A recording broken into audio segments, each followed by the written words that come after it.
Hey guys, welcome back to the channel. Today we have a less than desirable job of pulling the dashboard, the whole dashboard, and the HVAC box out of this 2009 Dodge Ram because it has a leaky evaporator, AC evaporator.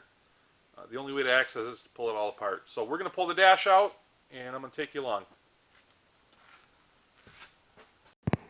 So you always want to disconnect the negative terminal on your battery and isolate it so it can't touch the battery. We're going to have a lot of electrical components unplugged today. So the ambient air temp sensor, unplug that. I'm going to pull the air filter housing along with the air filter tube out of the way. That engine cover just snaps into place. There's a 13 millimeter nut that retains the lines to the evaporator, the two AC lines. I'm putting clamps on the hoses, the heater hoses, for the heater core. That way you don't have to drain the antifreeze out of the system. This was hard to film. Those clamps are a bugger to get at. They're in a pretty tight position back there against the firewall, but definitely doable. Pull both those clamps off and then twist that hose until you can get it to break loose, and you'll only lose about half a cup of coolant doing it this way.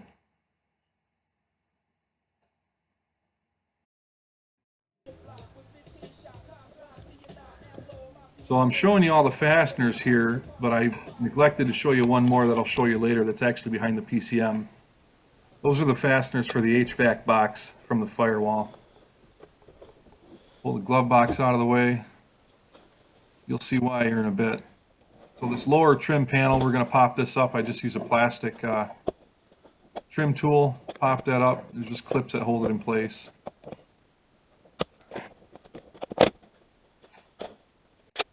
Same with the end caps. You want to do it on both sides of the truck.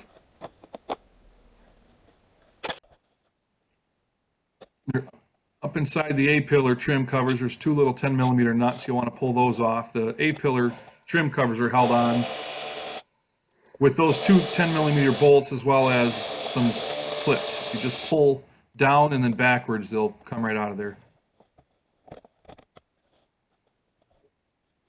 You want to be careful when you're popping those little tabs open. It's easy to scar that plastic up.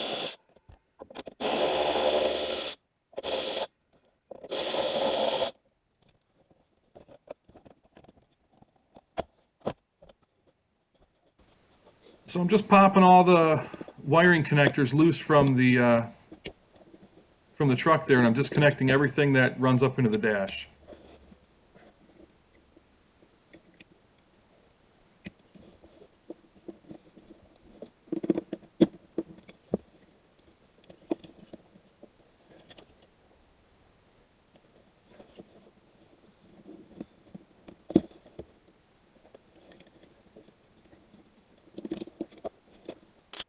We're going to pull the knee bolster off. There's two Phillips screws that hold the plastic cover on, as well as some push pins.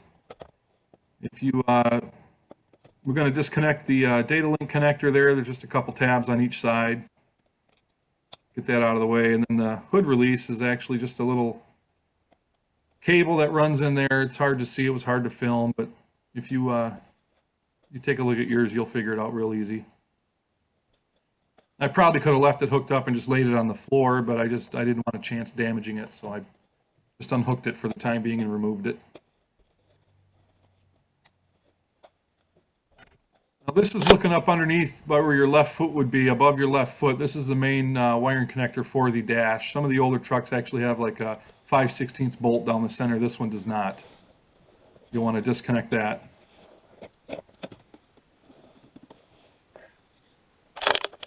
And now we're kind of looking up underneath the steering column here, and anything, because I'm going to drop the steering column right down to the floor, so anything that runs between the steering column and the dash itself, the dash assembly, you'll want to disconnect. I think there was only like 2 or 3 connectors, as well as the brake switch, the brake light switch. And for the brake light switch, that's what I'm grabbing right now. Just twist it a quarter turn counterclockwise and pull it straight out.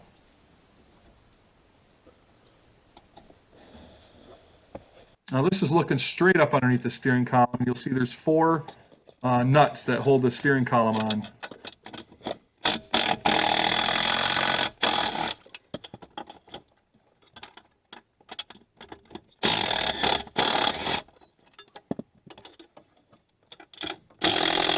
I left this last one on a few threads just so it wouldn't fall.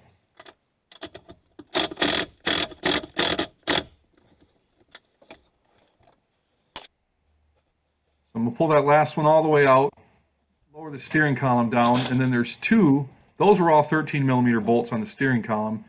And then once you get the steering column down out of the way, there's two bolts. Wait, I'm kind of showing you where they're at. They're 10 millimeter. There's two of them. And they attach the dash assembly to that bracket. That bracket's mounted to the firewall. That stays. You got to pull those two bolts out to get that dash to come loose. It's in a pretty tough spot to try to film, but you get the idea where they're at anyway. And eventually I laid the column right down on the floor, and that gave me plenty of room to get up in there.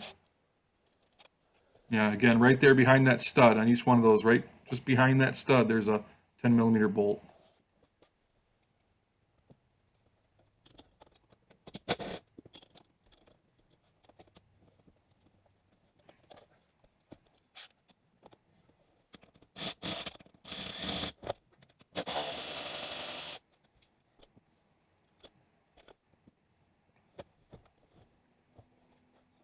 That's why I pull those wires loose, because you don't want to stress any of the wires between the dash and the steering column. I apologize for the poor lighting, but this is the very center of the truck on the transmission. This is that little trim panel. It looked better in person. I could see it. It's all just clips. Just pry that back and pull it off there. And there's two 10 millimeter bolts that secure the dash assembly to the floor right there. And you pull those two bolts out.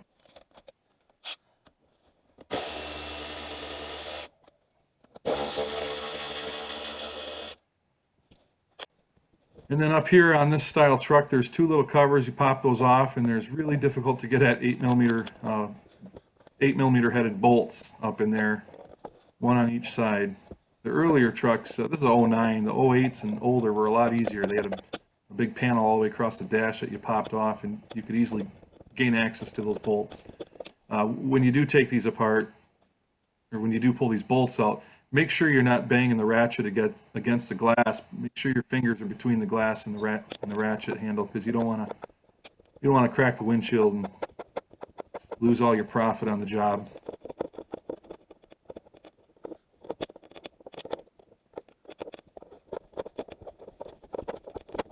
It's very frustrating to do this when you have hands that you can't even get your fingers down in there hardly to touch the head of the bolts.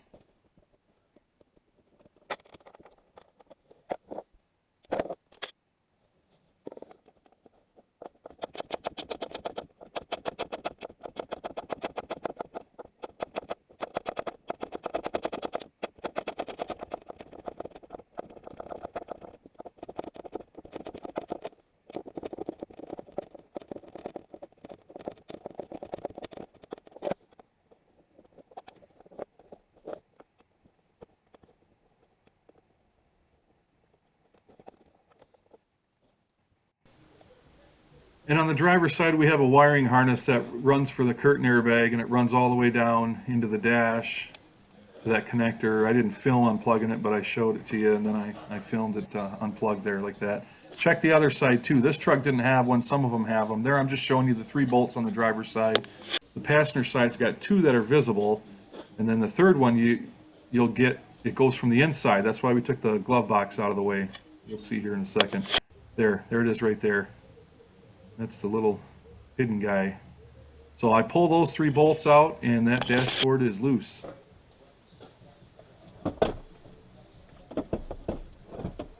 You want to use some caution when you're first backing that dash out of there, because you want to make sure that you didn't leave anything hooked up. Like I just lowered my hand down in there and I unhooked the rod for the parking brake. I had forgotten to take that off.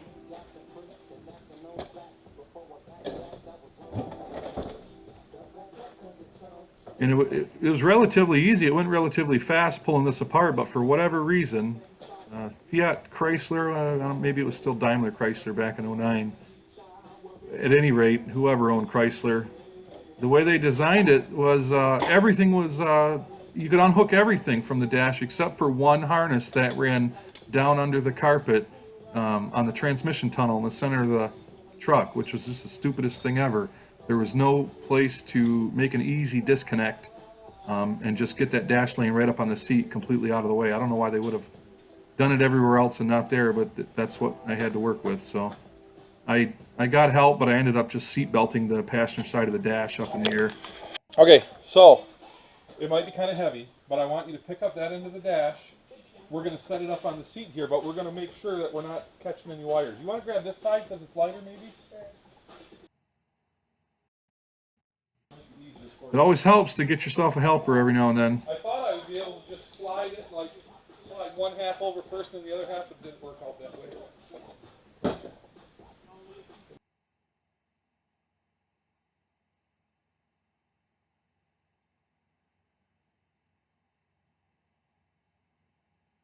This is about where I noticed that wiring harness, and I was like, what the heck?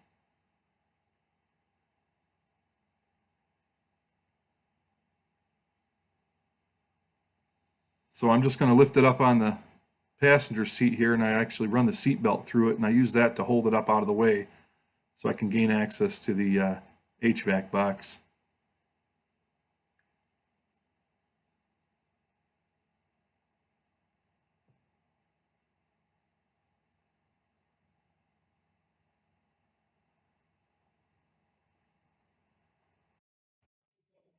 I should send McClellan a picture. Dude, here's your truck.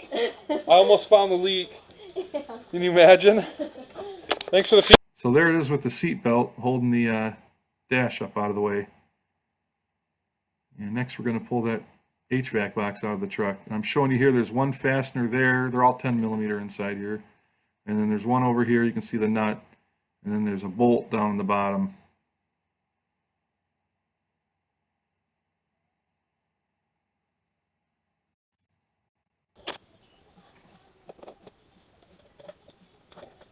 I pulled those three fasteners out, and then I went to remove the box from the dash, or from the firewall, and it wouldn't come out.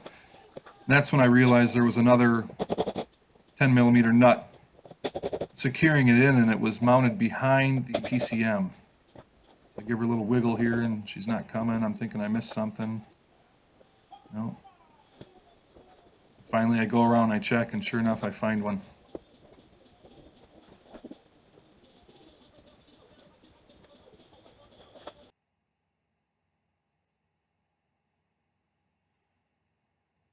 I'm going to show it to you right here, right back here behind the PCM, that little guy. So I pulled that one out. Now we're going to remove the HVAC box from the truck itself.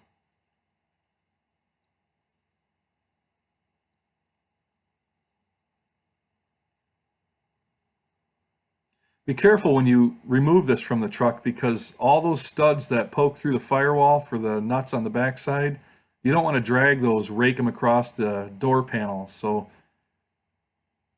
just use caution when you pull it out of the truck, and be careful that you don't scrape up the door panel.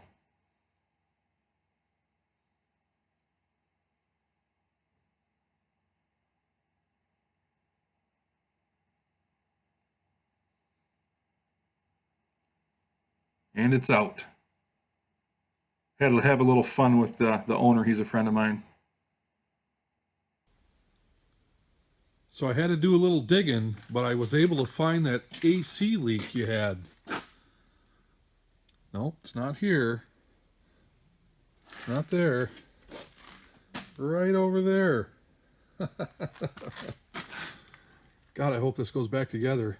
I had to send him that because he had no idea what I was doing. He just asked me to fix his AC, and I gave him a price.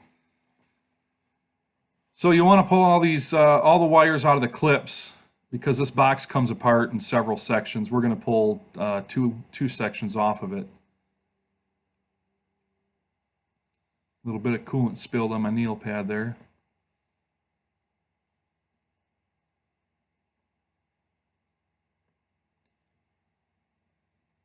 So just peel the wiring back so it's out of the way.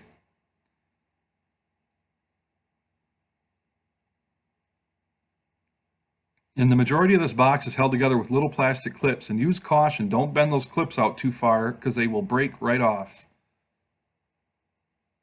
There was, I think, 3 Phillips screws that I'm pulling out right now, and everything else was just little plastic clips that are molded into the box itself, and if they break, then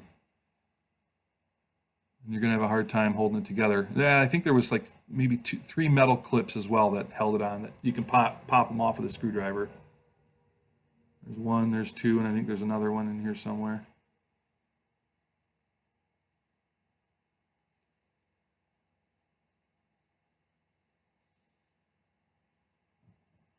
It's kind of like a jigsaw puzzle when you're taking this box apart and putting it back together.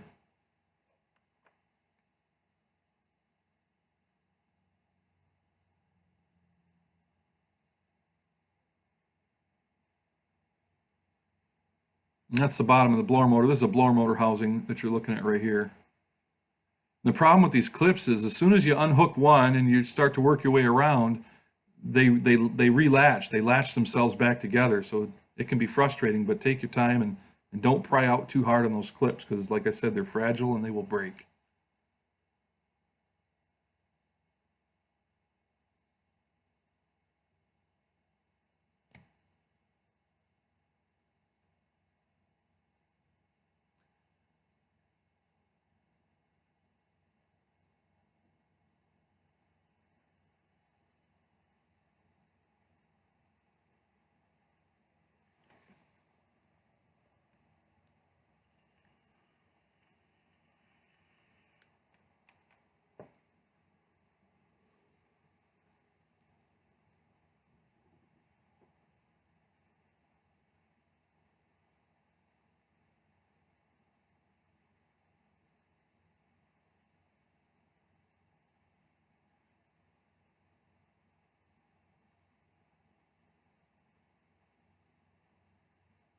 So there's the blower motor housing. We'll get that out of the way.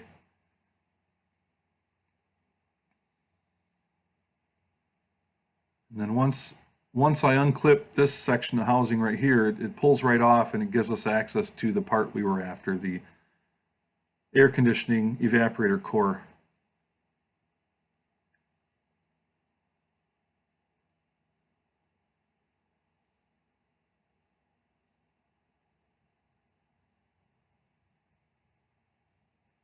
And there we are. And that's, as much as it sucks to see that, the diagnosis was correct. You can see all the gunk along the bottom right there. She's been leaking for a while. I didn't film the reassembly. I mean, obviously it's the reverse of disassembly, but it gives you an idea. I'm going to do a comparison here with the new, nice and clean, shiny new evaporator core. And then I'm going to have some fun and put it back together. Thanks for watching, guys. I appreciate it.